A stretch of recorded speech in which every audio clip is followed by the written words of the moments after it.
नमस्कार दोस्तों, मैं स्मित मिश्रा स्वागत करता हूं एक बार फिर से आप सभी का एमजेटी एजुकेशन में। साथियों, ट्रंप ने एक और बम फोड़ दिया है इंडिया के ऊपर। H1 visa. H1 वीज़ा पर यूएस का एक कड़ा फैसला आया है जो सीधे सीधे इफेक्ट डालेगा इंडिया पर।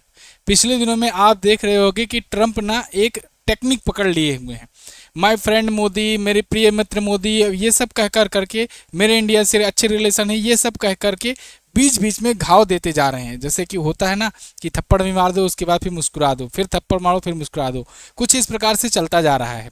अमेरिका लगातार कुछ न कुछ ऐसी हरकतें करता जा रहा है जिससे सीधा सीधा इंडिया पर चोट पहुंच रही है। उसको आज की वीडियो में हम लोग समझेंगे। साथ ही साथ में H1B वीज़ा होता क्या है, ये इंडियंस को कैसे नुकसान पहुंचाएगा और क्या नियम लगाया गया है कि अब 90 लाख रुपए देकर के ये वीज़ा मिलेगा, ये क्या मामला है, इसको समझेंगे बहुत ही आसान भाषा में। तो चैनल को सब्सक्राइब कर लीजिए, वीडियो को लाइक कर दीजिए। चलिए शुरुआत करते हैं। आप देख पाओगे आज के दिन पर तो पूरा पूरा इंटरनेट इसी बात से छाया हुआ है जब से ये डिसीजन आया है ट्रंप का।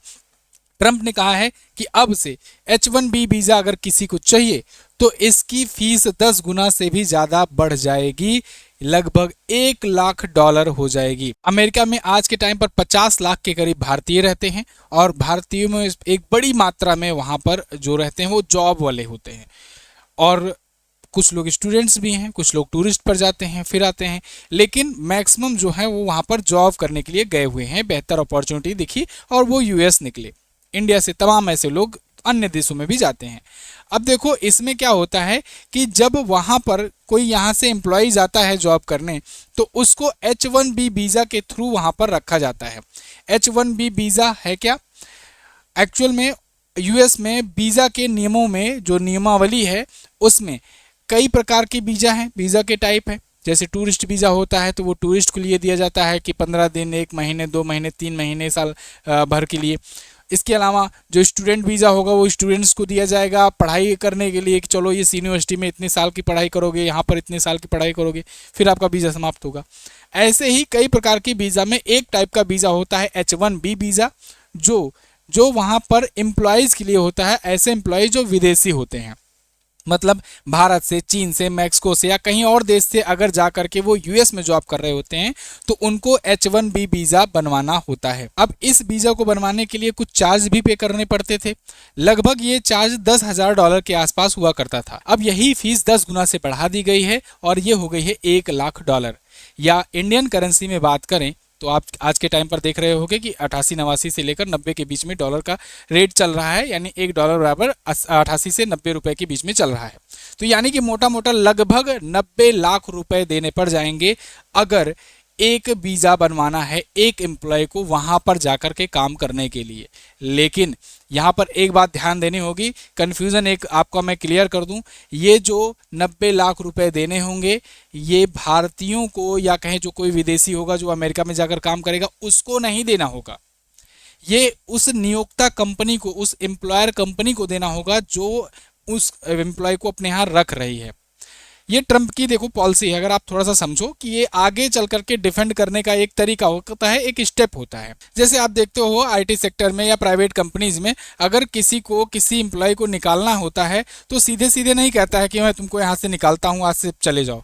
वो क्या करेगा कि इतना असाइनमेंट दे देगा, इतना वर्कलोड बढ़ा देगा कि आप फ्रस्ट्रेट होकर के खुद ही छोड़ करके चले जाओगे। इतना वर्क प्रेशर दे देगा, इतना इधर उधर घुमाने लगेगा, बहुत चीज़ें करेगा, तो आप खुद ही फ्रस्ट्रेट होकर के छोड़कर चले जाओगे। अब इससे क्या होगा कि बाद में एम्प्लॉयर को ये कहने को रहेगा कि यार तुम तो खुद ही गए, मैंने तो नहीं कहा है जाने को, मैं तो कह रहा हूँ करो, लेकिन तुम खुद ही छोड़ करके जा रहे हो, तो जाओ तुम।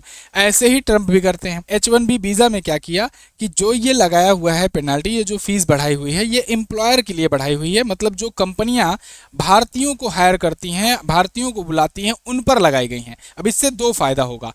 एक तो यहाँ पर अब इन कंपनियों पर प्रेशर बनेगा कि भाई भारत से लड़कों को ना लें, भारत से नहीं लेंगे या चाइना से नहीं लेंगे, विदेशों से नहीं लेंगे, तो ये वहीं अमेरिकन्स को हायर करेंगे।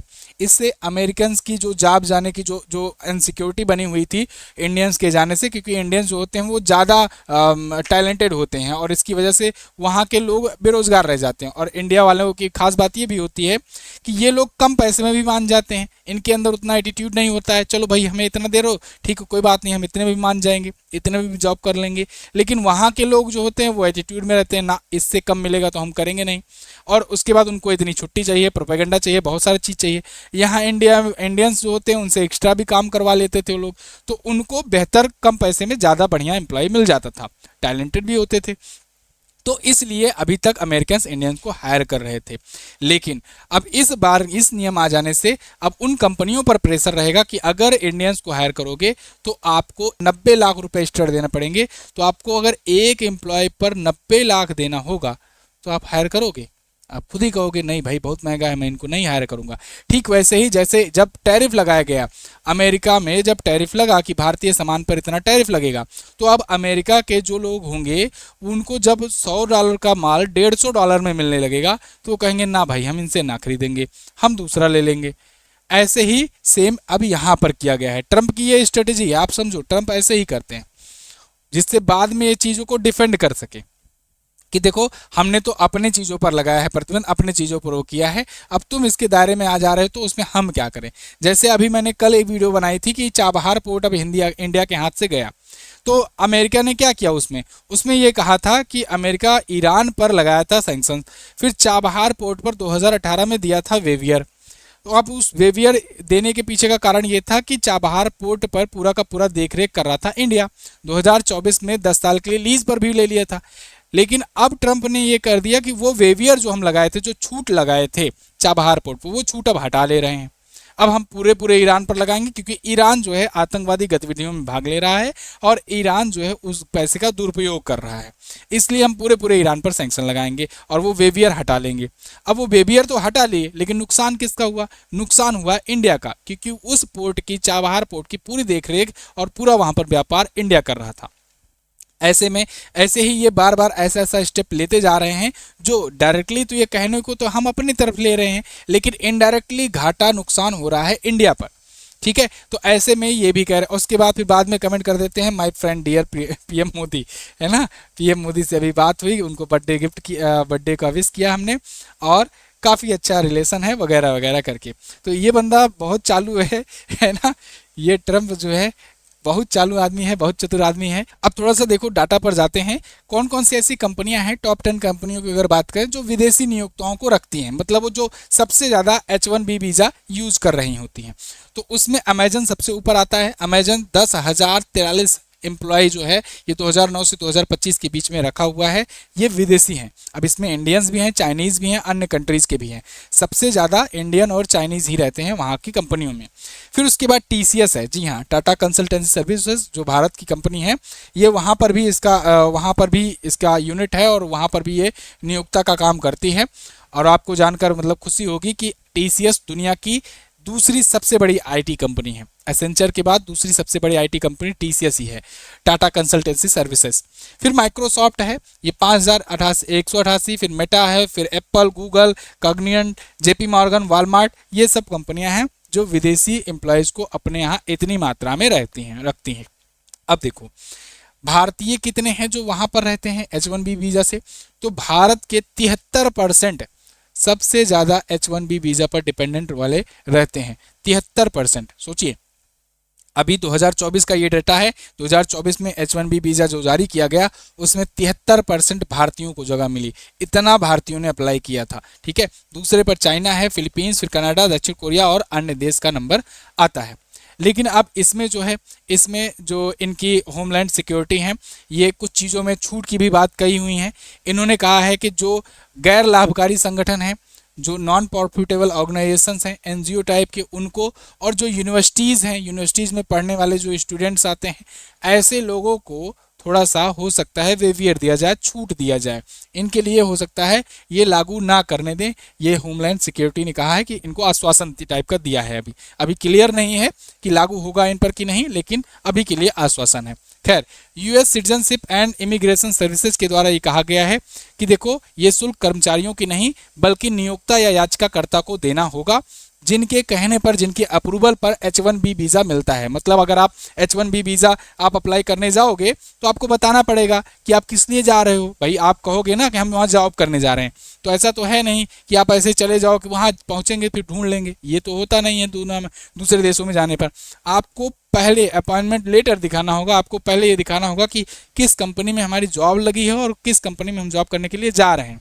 तो ऐसे ही जब आप ये दिखाओगे ये हम इस फला कंपनी में हमारी जॉब लगी है, गूगल ने हमको हायर किया है, अमेजन ने हमको हायर किया है और हम यहाँ पर जॉब करने के लिए जा रहे हैं, तब वो कंपनी से अप्रूवल लेना पड़ेगा। वो कंपनी बताएगी H1B वीज़ा के लिए इनको एप्लीकेशन भेजेगी उनके डिपार्टमेंट को कि हाँ हम इस एम्प्लॉय को हायर करना चाहते हैं और इसके लिए हमने ये वीज़ा का अनुरोध लगाया हुआ है। अब वो सब कुछ चेक वगैरह करेंगे, कुंडली निकालेंगे, सब कुछ देखेंगे। उसके बाद अगर सब कुछ ठीक ठाक रहा, अब तो ये भी कह दिया गया है कि सोशल मीडिया भी प्रोफाइल चेक की जाएगी, सोशल मीडिया प्रोफाइलिंग की जाएगी कि आप किस विचारधारा से बिलोंग करते हो, ये भी चेक किया जाएगा। आप जाते हो ना वीज़ा के लिए, जब अप्लाई करते हो, अप्लाई करके वहाँ पर सुनने को मिलता है ना, जैसे भी आप किसी भी देश में जाना होता है तो उसकी एम्बेसी में जाते हो और वीज़ा अप्लाई करते हो और फिर वीज़ा अप्लाई करने के बाद कहा जाता है चलो ठीक है 15 दिन बाद आना या 1 महीने बाद आना, 1 हफ्ते बाद आना। वो 1 हफ्ते 15 दिन क्या होता है पता है? आपकी कुंडली खंगाली जाती है, आपको घर भेज दिया गया, लेकिन उसके पीछे आपके पीछे कईयों को लगा दिया जाता है, आपकी पूरी कुंडली निकाल ली जाती है। आप क्या करते थे, कहाँ पर थे, पिछले 1-1.5 सालों में कहाँ कहाँ पर गए, क्या क्या आपका रहना खाना है, किस लिए क्या काम करते हो, सारा कुछ निकाल लिया जाता है डेटा। उसके बाद जब आप वहाँ पर जाओगे तो आपको कुछ बताने की ज़रूरत नहीं रहेगी, उनको सब पता रहेगा आपके बारे में, एम्बेसी को। और उसके बाद वो डिसाइड करेंगे कि आपको वीज़ा मिलना है कि नहीं मिलना है। मिल जाता है, सब कुछ ठीक ठाक है तो दे देंगे वीज़ा और फिर आप जा करके घूम आ सकते हो। खैर, बहुत अधिक निर्भरता भारत की है, इसलिए भारत को सबसे ज़्यादा दुख तकलीफ भी देखने को मिलेगा, खास करके उन IITians को, उन बड़े बड़े ऐसे जो IT कंपनी में जॉब करने वाले लोग हैं, उनको सबसे ज़्यादा नुकसान पहुंचेगा क्योंकि ये लोग सबसे ज़्यादा जाते थे US में बेहतर अपॉर्चुनिटी तलाशने के लिए।